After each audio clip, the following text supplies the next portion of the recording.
This week, Little Girl looked out and spied a scrapbooking situation. Sometimes a photo captures a moment so well it can almost be intimidating to get on the page. What if partway through crafting that beautiful creation, something goes wrong, with stamping, journaling, or the placement of embellishments? Glitter Girl, can you strategize to save the story? Of course I can.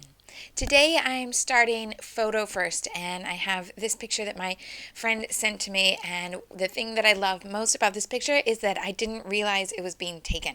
I'm just recently reading a picture book with my friend's little girl, and she snapped a picture of us sitting there reading the story, and definitely just a really super cute moment that I wanted to put in my album and remember when this little girl was this age. So that's where I'm starting today, and then I decided to go with this idea of the blue and the pink colors and see what I could pull out. I didn't want to be really stuck to them, but I wanted to use them as a starting point for my inspiration. So I don't often, well, sometimes, I don't always pick the colors straight from the photo, but that's what I wanted to do today. And I've picked out a few things already and give you a look. So I've got some blues going on here, and also a little bit of green. I think I'm just going to use this around the edge, but I liked this combination of this kind of muted blue with the darker navy, and then maybe just a little bit of cream framing. And these have this really nice subdued color that I think will make that photo really bright.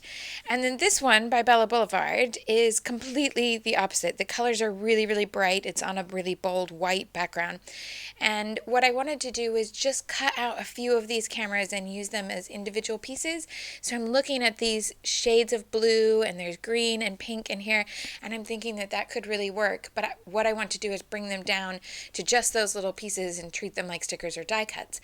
And that way, there shouldn't be such a dramatic contrast between the cameras and these papers by the time I'm done. That's what I'm thinking. But good to know there's also a tone-on-tone yellow on the back if I decide that the bright cameras are too much and I need to go to something that's a bit more monochrome. I could just go with yellow accents. So that's from Bella Boulevard. This blue is from a new BasicGrey collection called Mon Ami. It's designed by Kelly Perky for BasicGrey, and I've got this one in the collection pack. So I'm just going to give you a little look at the Mon Ami collection from BasicGrey.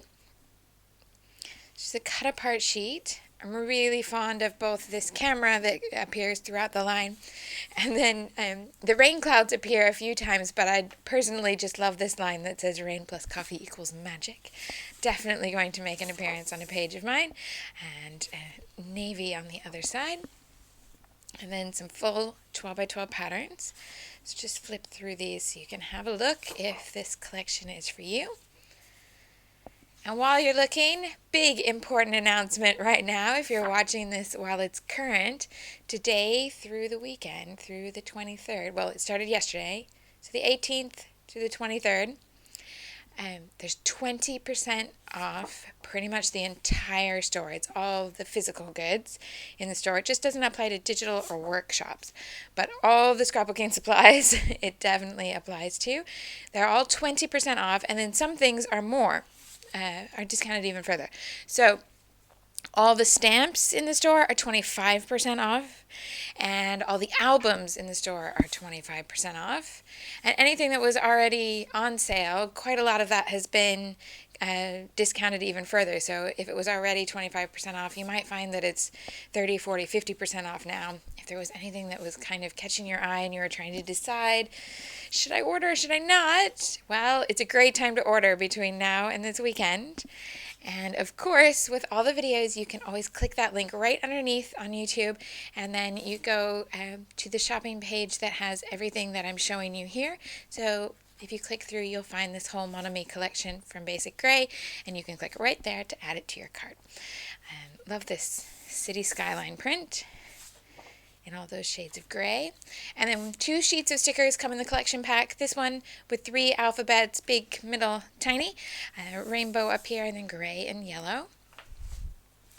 And 1 12x12 sheet of sticker accents.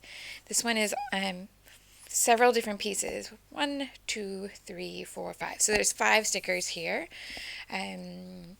Raindrops, that camera's back again, some nice journaling boxes, borders, all that sort of goodness. And so that's what you get in the collection pack, all of the papers plus 2 sheets of stickers. That's Mon Ami by BasicGrey. And I also picked up the 6x12. This one isn't in the collection pack, it's separate, but really liked this set of stickers. I'm not sure if I'm going to use it today or not, but I've pulled it out just in case it does seem like a good choice for today as I'm going along. And then quickly, other things that I pulled out to go with this. Some stickers from Evalicious, enamel dots from Dear Lizzie, a 2-piece wood veneer card with a little cross-stitched heart motif, also from 2-piece navy heart flare badge. This one is from the Blue Star Design Lisa Dickinson printables for this month. A couple of 4x6 cards from the Maggie Holmes Flea Market Project Life Kit.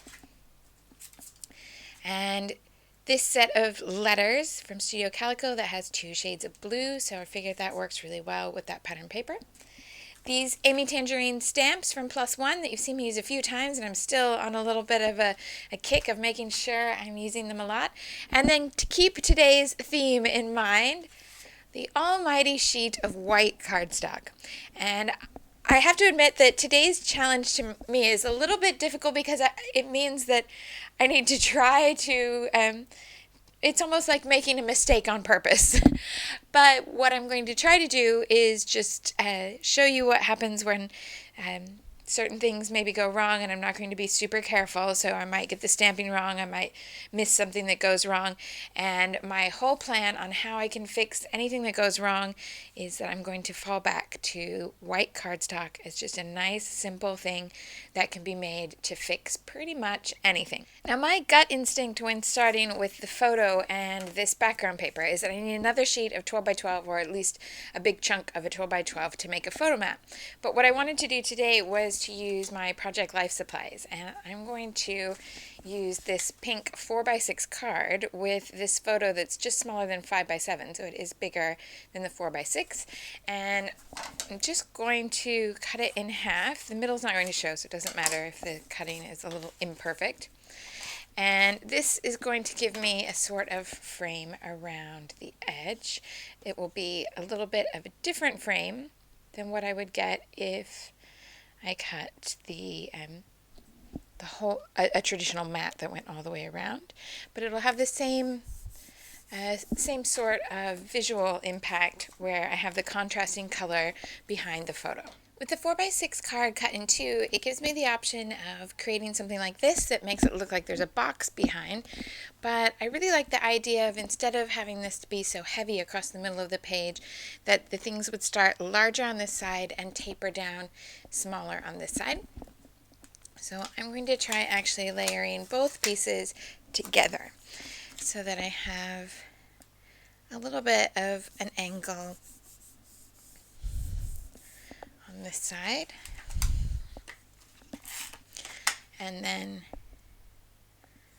the photo just over that. I do have this slightly awkward corner here, but I'll just plan to add an embellishment there to cover that up. And then I can start to have some smaller elements here. So I can imagine that I have a triangle here with this sort of shape. And I'm not going to follow that literally, but it gives me the idea that everything's going to taper down rather than be one giant box all the way across. Now, I think to start with, I'll go with this 3x4 card because that will be the tallest part of that triangle.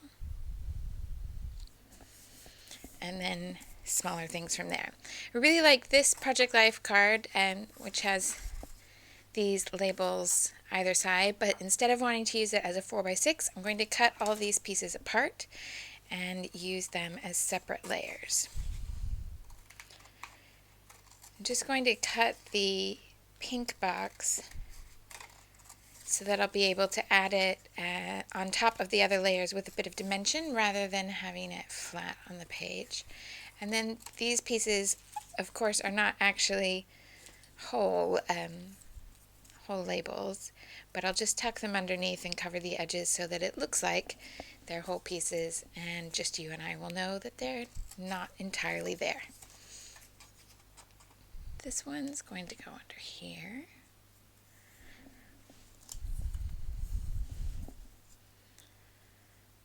And I think that one across there. I like this little bit layered up on top of the photo.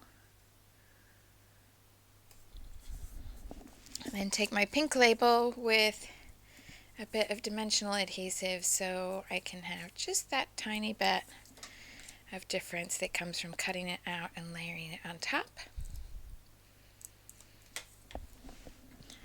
And I'm going to work with this corner first, so I am aware I've still got a space there that needs to be filled by something, but that's okay. I can find something to make that work as I create the rest of that triangle off to the side. So maybe now I start with my cameras that I wanted to add in. So I'm going to pick a few of these where I think the colors are the best match and just cut them out so that they're individual pieces rather than on the stark white background. With these all cut out and just a little bit of ink around the edges, now they look much more in tone with the other supplies here rather than that bright white background from the original pattern paper. So I can keep in mind that I can just take one and overlap it here to have that little spot from the layers that I'd added before covered up. And I can also do that at the top of the page where I have this little awkward space. Perfect for covering up little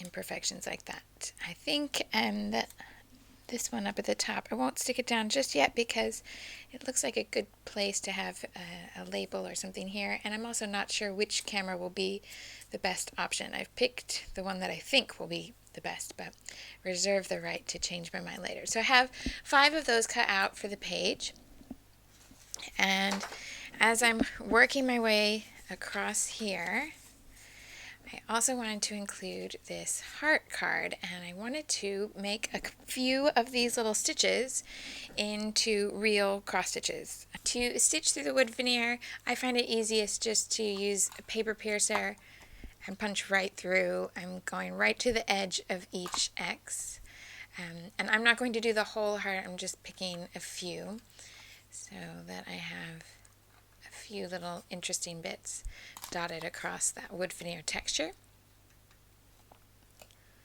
And you can stitch as many or as few as you like. Of course, it doesn't have to be the one that's printed as a cross stitch to stitch on the wood veneer. And here is my first opportunity to really work with today's theme because I've punched too close together and I'm not sure how well that's going to stitch. So let's see. My holes have kind of fed into each other, so we'll see if I can make this into a clean cross stitch or whether it decides to just be a big muddled knot.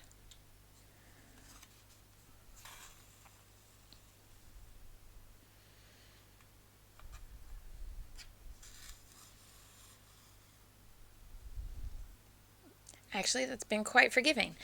The trick, though, is to make sure that the threads don't go in another direction, because if this thread pulls over to the other side, then I will lose that cross, and it will just be a big mess. So instead of keeping my thread continuous for the 3 different spots, I'm going to tape that down just so it's not going to go anywhere. And that should keep my little cross stitch here on the front all nice and tidy. If you're worried about that sort of thing and you'd much rather avoid that little imperfection, then use a smaller paper piercer, smaller needle, fewer strands of thread, and you'll have a cleaner look. But it will be a more delicate bit of stitching, and in this case I wanted something that was a bit hardier, a bit bolder with the color and the texture, so I was willing to take that risk. And it's just a case of knowing which option is best for your style on the page. To tuck the heart wood veneer card in and still have the heart be pretty obvious, I needed to move it over a little bit more than I'd planned in my head, and that means that my so-called triangle is starting to become a box. So I want to find a piece that's going to have some color and add a little bit more weight down here so that it will still read as that triangle and tiered type of look. So I had a look at different stickers and die cuts and things that I'd pulled out, and I'm going to go with actually one of the 3x4 cards, but I'm going to cut it down and just use this little top section here. And because it's lighter in color but has that nice shot of the green and the yellow and will be very horizontal, it should work well to emphasize that sort of design that I wanted, where it was going to have this longer rather than have it be all the way across here. So I'll add a bit of ink to that as well, and then see how I can get that tucked into the layers there and have this little band of green on the cream bring your eye across the page. And that should help give me something closer to that triangle. Pulling up these layers a lot, so that's okay.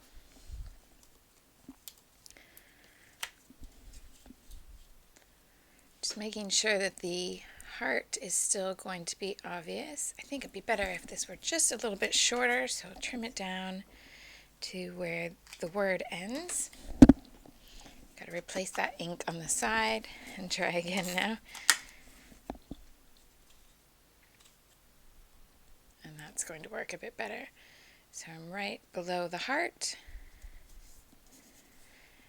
And I know now this is also covered up that little spot where I'd added the camera, but I'm still going to put my camera back there, even though it's not particularly a requirement now to cover up that other spot. And having that horizontal stripe of the green and the yellow is now bringing the eye down across here. So I'm starting to get that look that I was aiming for, that would feel more like things were tapering down from the top to this corner. And next spot I need to look at is this top corner up here. An easy way to make sure that this corner coordinates with this corner is to use the rest of that 3x4 card and start up here. And by increasing the height of this piece, instead of keeping it down to the same height as the pink pieces, now I can start to have a little bit more emphasis on that triangle. It's just going to feel that the triangle starts a little higher. And I can add a few more little bits into that, and by where I place them, I can change the emphasis a little. So my first thought was that I could place this one down here so that I'm working with the layers of the pink that I've already brought in. But this makes the starting point of the triangle feel like the embellishment here. And what I can do is actually bring it up here to the very top and have a bit more extension to that space.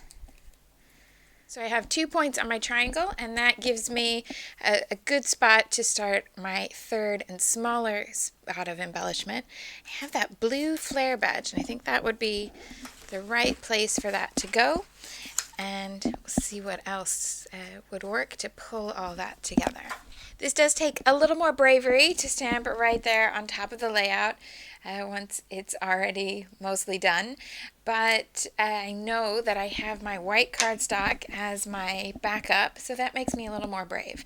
I'm trying to decide what color to stamp this in, and I like the idea of stamping it in navy, but I know that if I'm stamping where I've placed this, that a colored ink is going to look different on each of those. So this background paper is going to give it a different shade than the pink and a different shade yet again than the photo. So I'm thinking black is a better option here. Embossing would also be an option, heat embossing, because then the embossing powder is going to look the same on all those papers. So I'm going to start with black ink and just give it a whirl and see how it looks, and then know that I have other options if it doesn't come out quite how I'm imagining it. It probably won't.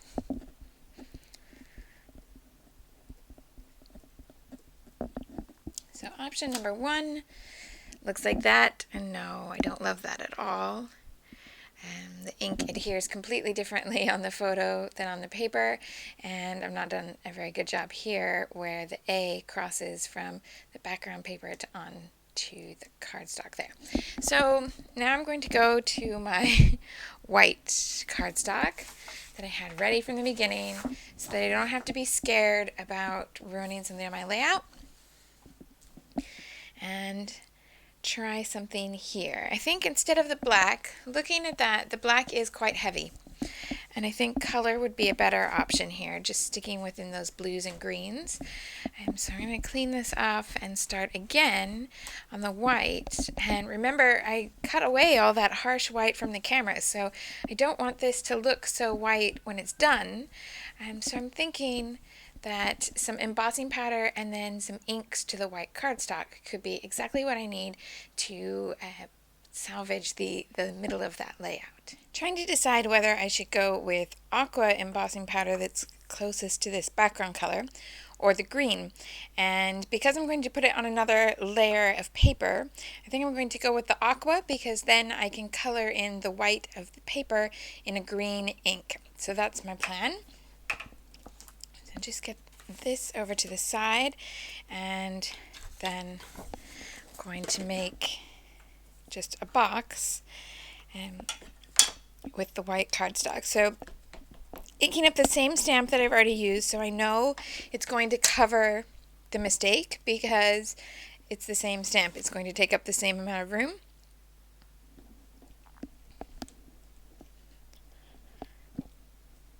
And stamp that with Versamark, so I have plenty for my embossing powder to stick to.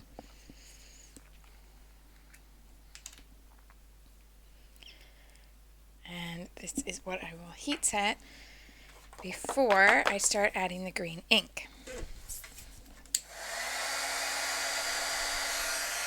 Now I want to take this white and make it a bit more green.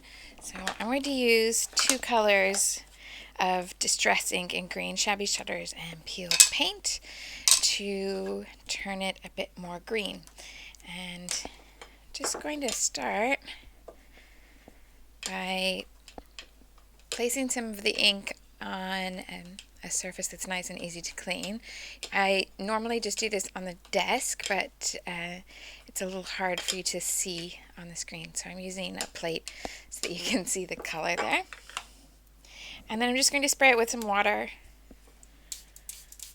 It's just plain water. And now I should be able to pick that up with my paintbrush just like a watercolor. And I can check the color, and then I can start to wash it over this design. By just repeating that with the lighter green and then the darker green, and continuing to use the paintbrush and the water to blend it all together, I end up with this color around the aqua, and you can just blend as much as or as little as you want so you can get the right shade that looks perfect for your layout, even though you're using it to fix a mistake and even though it's on white cardstock. In the end, you can either leave it to dry or I use the heat gun. It is a little warped at the moment, but once I put adhesive on it, it's going to go nice and flat and not be any trouble at all. So I'm going to cut this into a box to start with. I may decide that it's better to cut around, but obviously it's easier to start with the box, and then if I need to cut down to to the edges, then I can do that easier that way around. So I'll start by cutting it into a box. So starting with it as that box, yep, that's really heavy and it's going to cover up a lot of the pink. I think that's too much green there for the middle of the page. I want it to be a bit lighter. So I'm just going to come back in and cut around with my scissors, still leaving a little bit of the green border. But this way, as long as I'm going outside the line of the stamping, it's still going to cover up the stamping mistake just fine, because the stamp designs are they're the same stamp, so I know that this version is going to be in just the right spot and it's going to be ever so slightly bigger. So it should work well to cover the mistake, and by cutting it down, it just means it's going to be a lot lighter and stick with that initial idea, and rather than change the design so dramatically. Now I can take this piece and bring it right into that problem spot and cover it up with just another layer. So now you know why I fell in love with layers, and that's because it doesn't matter how many times I mess up, I can just add another layer to cover the mistake. And if it takes 17 layers, then so be it.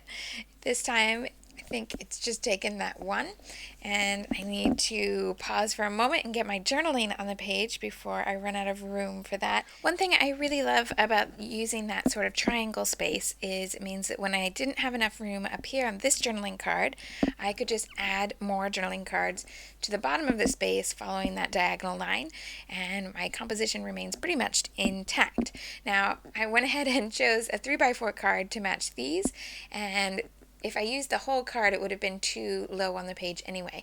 So I mimicked that same technique over here of cutting it and having the two layers of the pink chevron layered against each other. And now I have one of those pesky spots here. So I'm going to just cover it with a sticker, and that follows the same technique I've used throughout pretty much this whole page. Just going to add a little brown ink to this one to tone down that white.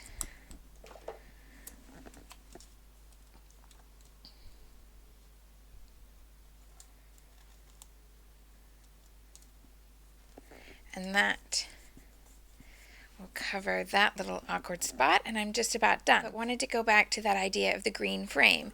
Now, I've gone too far to the edges to really have room to make a frame that's going to go all the way around. So instead, I'm just going to cut two small strips, really narrow strips from the green cardstock, and try framing it just the top and bottom rather than the full frame of the whole page.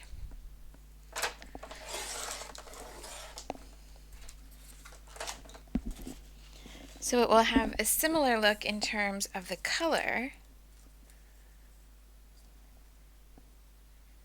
but I don't need to worry about the verticals because I'm just going to put this on the horizontal. And indeed, I may actually make it a little bit more narrow than what I've cut by running it off the page and then going back to trim it up a little bit.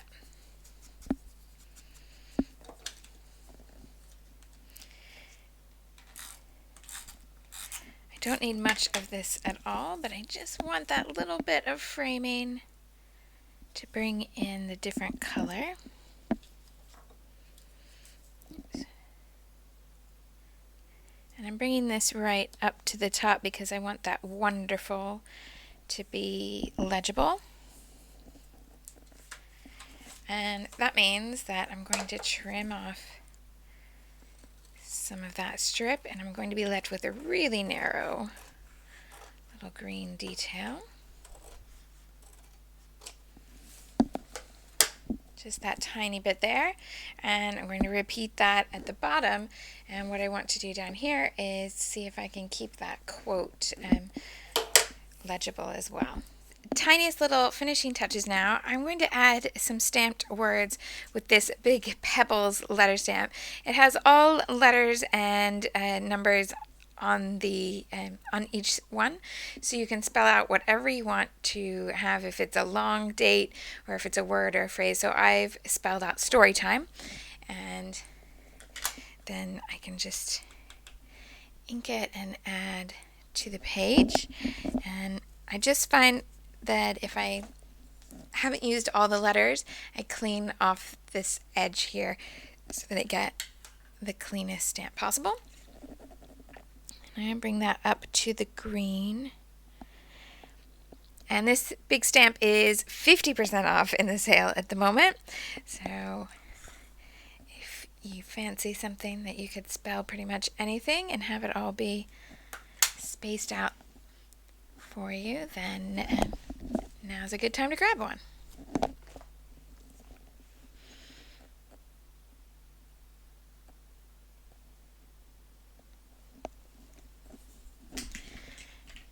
And for this one, where I've rolled the stamp a little bit too much, and so you can see the start of the next line. I'm just going to add the same stamp again, and one more time without re-inking it, just moving the start ever so slightly, and you get just a different little look right there. And I'm going to add one more right down in the bottom corner. Absolute finishing touch is some enamel dots, and I'm just going to bring those in to the spots where I've added the stamping so that there's a little bit of color there too. Now, be brave this week. When you're scrapping, don't worry about writing straight onto the page, stamping straight on the page, throwing mist straight on the page. By the way, if your mist does go a bit wrong, enamel dots can be your friend, because you can just pick the dots that are the right size to either balance the mist droplets that didn't go where you expected, or you can use them to actually cover up different droplets and have a different look. But yes, be brave with paint, with ink, with stamps, with writing, and don't worry that you might make a mistake that's going to be right there and glaring in the middle of the layout, because you can just add something on top and it will all be all right. Embrace the layers, and I hope it works well for you. If you do have a page that needs a little bit of saving like that, point it out to us in the gallery so we can have a look. And I wish you lots of happy scrapping. Enjoy the sale, and I'll see you next Wednesday. Thanks so much for watching. Bye-bye. Join us next week for the continuing adventures of Glitter Girl and the ongoing mystery of the scrapbooker behind the mask at 2psinAbucket.com.